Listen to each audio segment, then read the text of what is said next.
Hi, my name is Marilyn.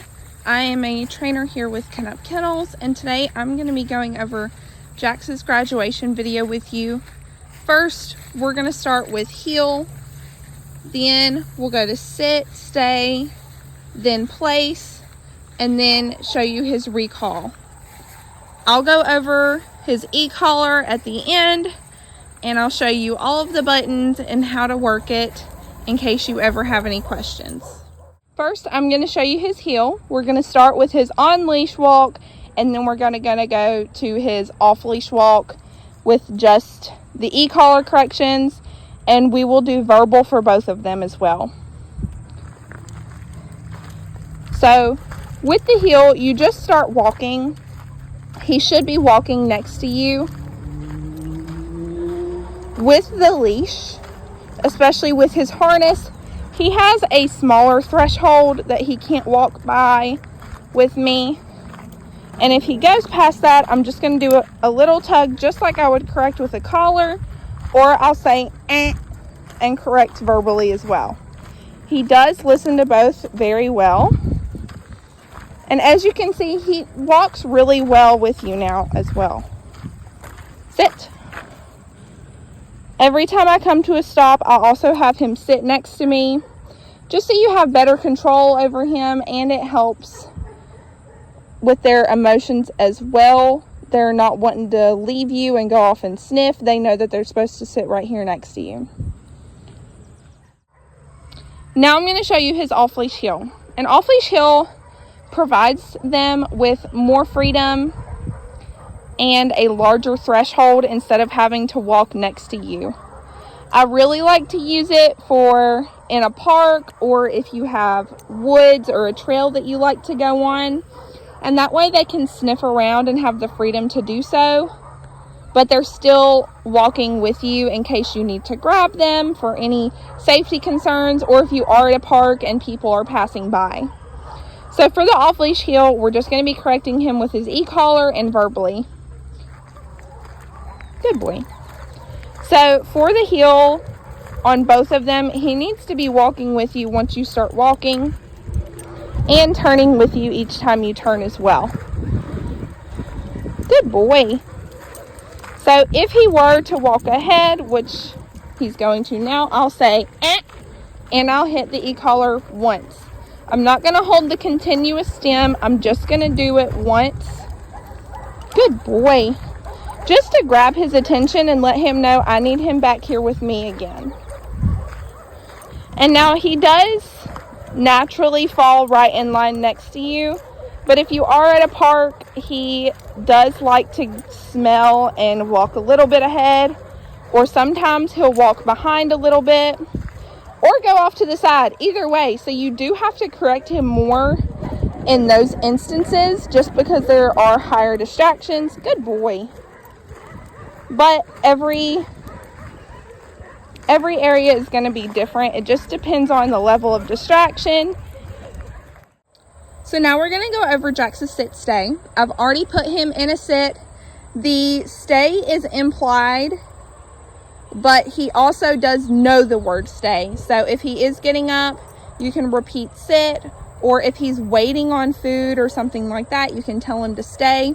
It's really just up to your discretion because he does know both. So I'm backing away from him. Sit. Good boy.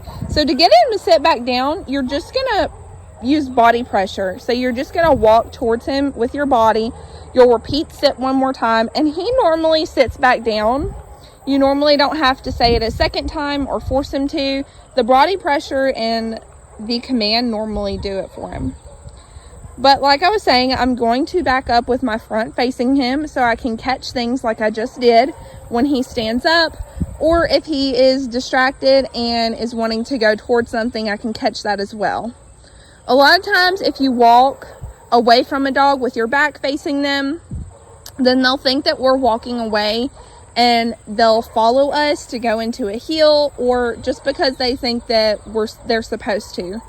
So if you're practicing this, then walk away from him with your front facing him. That way you can watch all of his movements and his behavior. And it's perfectly fine that he laid down as long as he's staying where he's supposed to.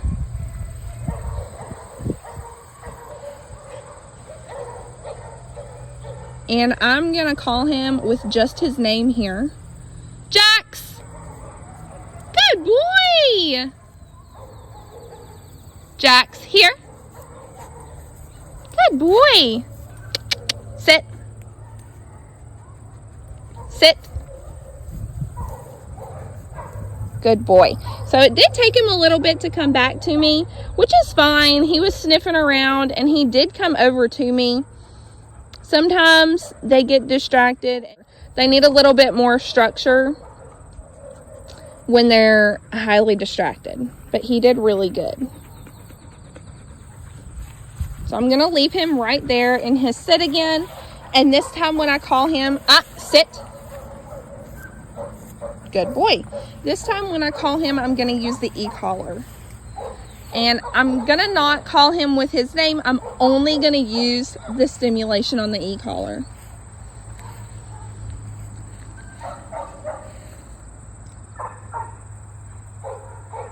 Good boy. Once he starts coming to me, I reward him. And normally he picks up the pace when that happens. Good boy. Sit. Good boy. Good job, buddy. And he did super good on both of those. Okay, so now we're going to focus on Jax's recall. Recall is a little bit different than sit-stay recall because on the sit-stay one, they're always focused on you. They're sitting there. Whether they're distracted by sounds or not, they're still focused on you. So their recall is a little bit easier with that. With regular recall, it's normally used for if they're out in the yard or if you're out at a park or really anywhere and they're distracted and you need them to come back to you. So I'm going to show you recall with his e-collar and with just verbal commands. So he's focusing on something else over there right now. So I'm just going to use his e-collar right now and it is set on 11. Good boy! That's a good job. So I pressed it right there. Sit. I pressed his e-collar there and I held it down until he started walking towards me. Once he started walking towards me, I praised him and then I had him go into a sit once he got to me. Good boy. That's a good boy. Good job, buddy. Okay. Okay. See if he'll go back out. Sometimes he likes to follow me around, which makes showing this for you really difficult.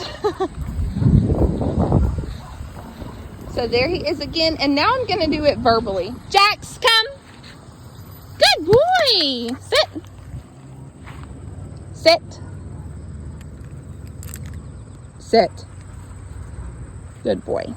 So you couldn't see it there, but that third sit, I pressed on his butt a little bit and made him sit down. But I think the line was wrapped under his leg a little bit, and that was making him not want to sit down. But other than that, he did really good on that recall. I didn't use the e-collar. All I did was call for him. Sometimes coming back to you, he's a little sluggish, but that's okay. As long as he's coming back to you, that is our main goal. Sometimes they're going to be more enthusiastic. Sometimes they're just not. Okay.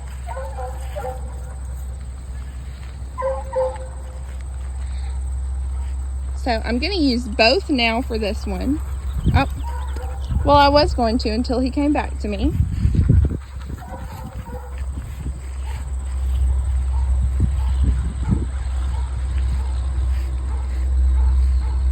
Jax, come. Yes, good boy. Okay, so now I'm going to show you his place. Obviously, I've already placed him on the cot, but I'm going to show it to you in here because this is mainly where we've been doing it. This is our grooming office, so it's a really good place to do it. A lot of times I'll bring him in here when we have dogs on the table or in the bath or when people are coming in and out. That way he's got distractions. And as you can see, he really loves the cot. Jax! So all you're gonna do is, when you place him on there, if he doesn't know it at home, which they've already been working on this with him at home. But if your dog doesn't know it at home, you'll just put him on a leash and walk him up to the place board, and you'll tell him place as he gets on it. And you're just gonna let them lay there and say, good place. Now, if you're working on this and your dog's still learning it, then you can sit there and watch them and call them off and take them back on to get them to learn it. But he has already learned it. And so what I like to do is I'll be working on stuff on my computer, or even if I'm helping with a dog, anytime I see him get up, which he doesn't normally, unless occasionally he will if somebody's coming through the door, I will just simply walk towards him like you would for a sit stay and tell him to sit, and he normally will lay back down on his own. But he really does love the place board. That's a good boy. I'm going to be going over the Dogtra Tom Davis Edition 280C e-collar. This is what Jax will be getting and going home with. In the box, it'll come with a few different manuals that explains different things about the e-collars and how to change settings on the remote. And I really like this one because of the bungee collar, so it fits really nicely on a dog's neck. And plus, I think the colors are really cool. So to turn on the collar, it's the same way as a mini educator if you've ever had one of those. Both of them turn on the same way. They've got these red dots right here that you just kind of touch. Let's see if it'll... And I'm gonna have to... There we go. And you can see the light come on right there, and that tells you that I turned it on. And right here is this blue button, and you just hold that down to turn that off and then back on.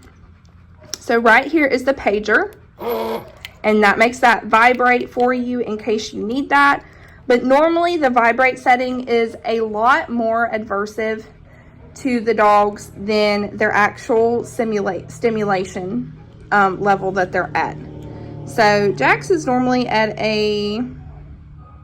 about an 11. He's between a 9 and a 12, but 11 is normally where he is.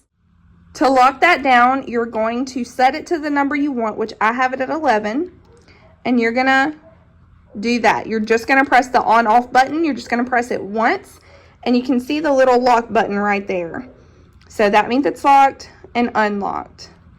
And I love the lock mechanism because a lot of times they're working at one level that day, and that way you aren't accidentally, if you're fiddling with this, you're not going to accidentally stem them too low or too high. So this is the boost button. You can change that to however you like. I think it's set on 0 right now, but when you press it right here at the 11, that'll go up however much you want the boost to be.